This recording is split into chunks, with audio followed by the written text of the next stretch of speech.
Достор, ассаламу алейкум, кутмандуу кушубак кечиңер менен. Кандайсыңар, жакшыбы, ден соолуктар, иштери? Өткөнкү видеодо 5-6 саат эле иштеп калган болчумун. Ушул видеодо Кудай буйруса 8 толук 10 саат, 12 саат иштеп, Лисян ЛСМ менен пример бизнес тарифте иштейм, Кудай буйруса. Жумуш кандай болуп атат Москвада? Көрөсүңөр, Кудай буйруса чогуу иштейбиз. Мен менен бирге болгула. Бүгүн число 16 июль 2024 жыл. Лисян ЛСМ менен жумушка чыгып атам. Азыр саат 6:45 болду, 18:45 болду. Москва шаары, нефтемагистраль, аэропорт Шереметьевого барып, азыр чип чаптатып, анан кийин Шереметьеводан заказ алып чыгып, дальше иштеп кетем, Кудай буйруса. Баштадык жумушту. Фотоконтроль келип калыптыр. Азыр фотоконтролдон өтүп, анан кийин жумушту баштайбыз. Арендага машина керек болсо, адаттагыдай эле Easy Drive таксопаркына келсеңиздер болот. Бул жакта мына биздин кыргыз бир туугандар, мекендештер силерди күтүп алат. Бардык машиналар боюнча, бардык вопростор боюнча ушул жигиттерге кайрылып бересиңер. Ассаламу алейкум, урматтуу мекендештер. Такси жамааты, сиздер менен дагы бир жолу таксопарк Easy Drive. Достор, күндөгү эле көрүнүш, арендага машиналар бар. Кимдеги машина издеп жаткан болсо келсеңиздер болот. Эгерде бул жерде мен болбосом аздан Талгат бар, Канат бар, Зат бар бул жерде. Мен көпчүлүк моменттерде жетише албай калып атам. Бул жерде болбой калып атам. Поток балдар бул жерде такалып калып атат. Мен болбосом бул балдарга кайрылсаңыздар, бул балдар дагы ошол вопросту чечип берген аракет кылат. Биз силердин кызматыңыздардабыз всегда. Мен чечкен вопросту ушул эле балдар дагы чечет. Ошол үчүн Талгат сенен бир-эки сөз. Assalamu alaikum мекендештер. Если бакыт жок болуп отурган болсо, бакта мага кайрыла бересиңер. Баардык вопросторго жардам берем, түшүндүрүп берем, аракет болушунча силер каалаган машинаны табып берем. Эс состояниясы нетурак болуп турган болсо, аракет болуш ошо моментально оңдоп бергенди силерди ишке даяр кылып чыгарганды баарын кылып берем. Путевой боюнча, баардык нерсе боюнча мен өзүм түшүндүрүп, досконально, что силерде эчтекеден кыйынчылык болуш үчүн түшүндүрүп, өткөзүп, баардык нерсени кылып берем. Если правоңарда өтө катуу комментарий эмес, мындай эле комментарий болуп турган болсо, анда биринчи очередь мага келесиңер, мага кайрыласыңар, мен текшерип, уже дальше силерге өзүм одобрение алып берем. Ценалар боюнча машиналар бизде эконом класстар 1400 рубльдан башталат, комфорт класстар 2200дөн, комфорт плюс 2400 рубльдан башталат.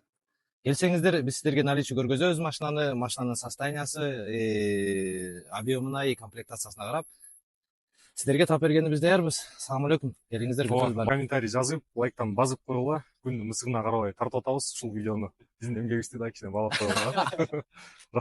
Азыр фотоконтролдон өткөндөн мурда силерге бир сыйра көргөзүп коеюн машинанын сырткы абалынчы.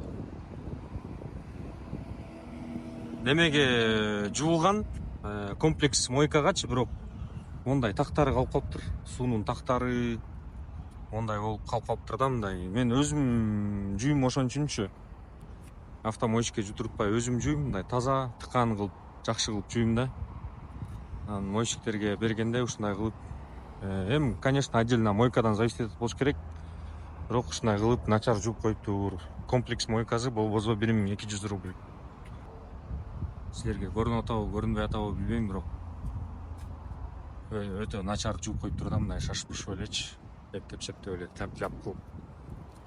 Азыр фотоконтролдон өтөбүз. Фотоконтролдон штоп өтүш үчүн бизнес пример элит тарифтерде астыңкы сиденье, пассажирский передний сиденье максимально мындай астыга жылган болуш керек, ошондо өтөт да фотоконтролдон.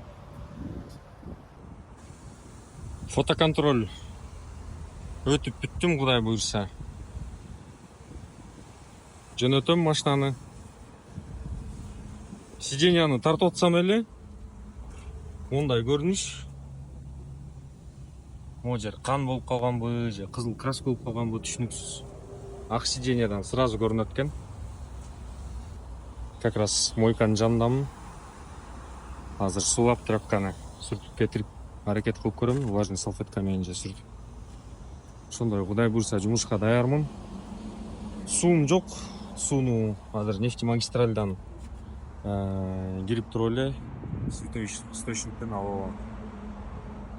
10ду 20-ны алсам, 10ду 12-ни алсам жетет, потому что пример тарифте суу көп деле ичилбейт да.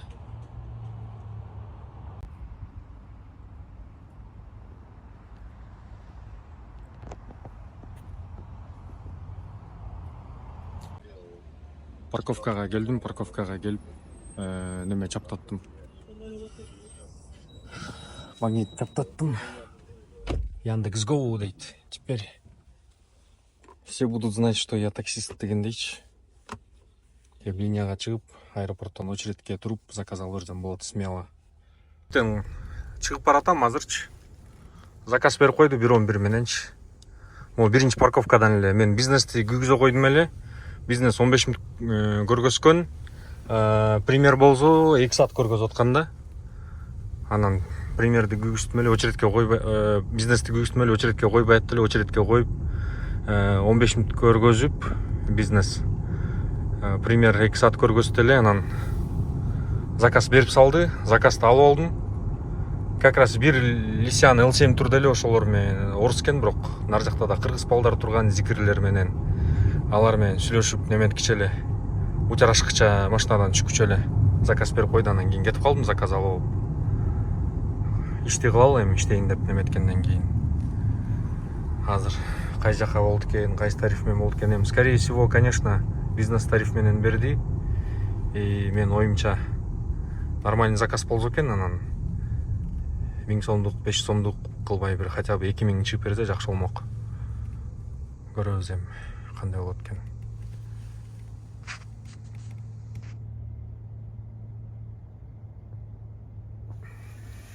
Точка Б көрүнбөгөн ушунуз жаман да. Точка Б көрүнбөйт да меникичи.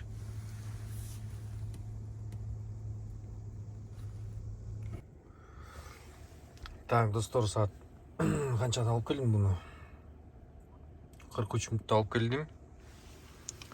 Азыр карап турууга канча болгон? 2300 рубльга. Саат неме болду? 8:35 болду. Андан кийинки заказды алып алдым. Ай, елки отменен. Заказ отменен. Пример тариф менен алгам да, андан кийинки заказдычы отмен алып кетпедиби? Например, тариф. По району эле болчу экен, бирок пример тариф да 500 рубль платный подачасы менен берген. Так, жаңы эле алып келген заказым бул. Естественно, бизнес болчу. Бизнестин несі жакпайт, комиссия көп алат. Яндекстен 29% алыптыр. 600-700 рубль почти алып койдуптур. Өзүмө 1700 рубль калыптыр да почти. Ошону жакпайт бизнестин. Примерде бир аз азыраак 24% алат. Эми центрди көздөй айдайын, Бабушкинский райондомун азырчы. Шереметьево күйүп баштады, карабайсың, как назло да. Шереметьево күйүп баштады.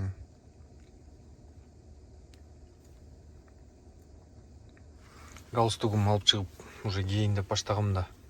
Пример тариф менен болсо галстук менен барайын депчи. Так, достор, 3-чү заказды таштадым. Канча болду? 26 мүнөттө. 26 мүнөттө алып келдим 1400 рубльга. Бизнестин заказдарын ташып жүрөм тилекке каршы. Анткени чота примерде заказ болбой атат. Мен 1 сааттан ашыгыраак күтүп, нерв кашайып кетип, бизнести күйгүзүп алып, азыр бизнес менен иштеп жүрөм.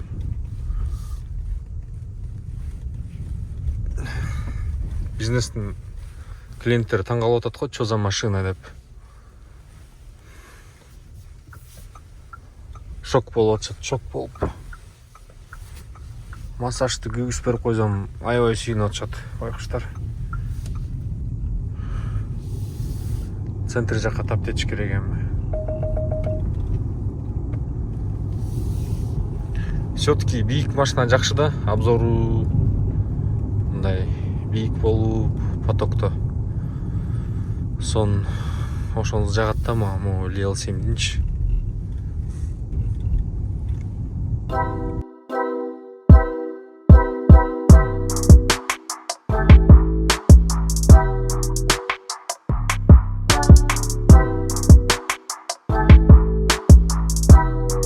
Немеге келгем да, Шереметке келип, что-то жарым саат күттүм, очередке койбойт. Көрсө буну лобовою атермальный стекло экен, заводскойчу. Ачып берет, бирок киргенден кийин подтверждать этиш керек экен. Тетиги немеге барып, тетиги жакта отурган кишилерге барып подтверждать этиш керек экен заездтичи. Анан кийин очередке коет экен. А так очередке койбой жарым сааттай турдум, кирип кайра чыктым, эч эметпейт. Анан очередке койду, бизнести күйгүзтүрүп заказ алдым 1.18 менен, аз шаарды көздөй заказ алып жөнөйүн, Кудай буйрса. Так, жигиттер, жумуштун жыйынтыгын чыгарып коелу. В общем, 14 заказ кылдым. 14 заказ менен 19.789 рубль иштептирмин.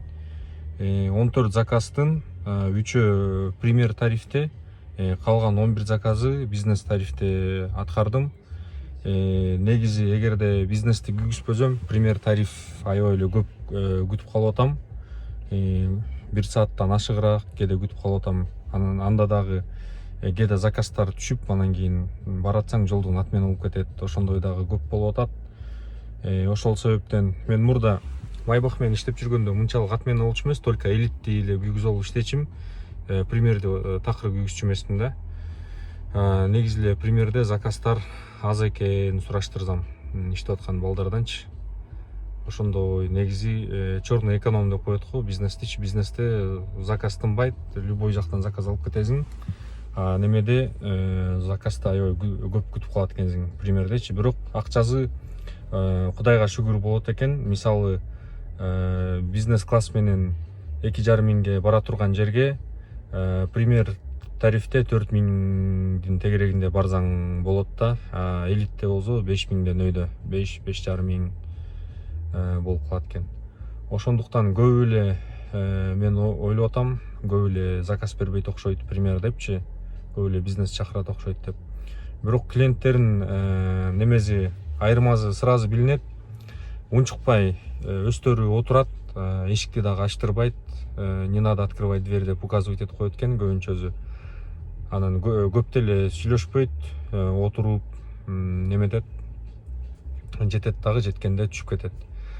Бизнестин көбүнчө клиенттери ар кандай суроолорду берип, сууларды ичип, музыканы коюп, көбүнчө мындай жаш балдар болот, бир 10 мүнөттүк, 15 мүнөттүк жерге баргыча музыка угуп, жанандай немелерди чегип, электронный сигареталарды чегип, сүрөт-пүрөткө түшүп, ар кандай суроолорду берип, ушинтишет экен да. Ошондой. А так машина жөнүндө сөз жок, машина жакшы, мага жакты действительно. Машина жөнүндө дагы бир отдельный дагы плюстарын, минустарын айтып, отдельный да видео чыгарам, Кудай буйрса. Ошондой. Бирок бизнес тарифте иштеп, 14 заказдын 3 заказдын пример тарифте кылыш үчүн, 11 заказдын бизнес тарифте кылыш үчүн 11 миң рубль аренда төлөш кичине оорураак болуп калат экен. Бирок машина кызык болгон үчүн, анан сиздерге видео тартуулаш үчүн айдап жүрөм азырынча. Ошондой достор. Так, да, эмнени айтсам. GoPro'догу неменин звук, видеолордун звуктары начар болуп калып атат, ошон үчүн GoPro'догу немени кошкон жокмун видеонучу бул немеге, видеого.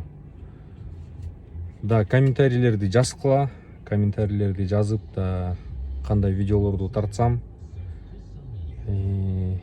ошол машинанын да плюс минустарын тартып да видео чыгарам, эмки видеолордочу.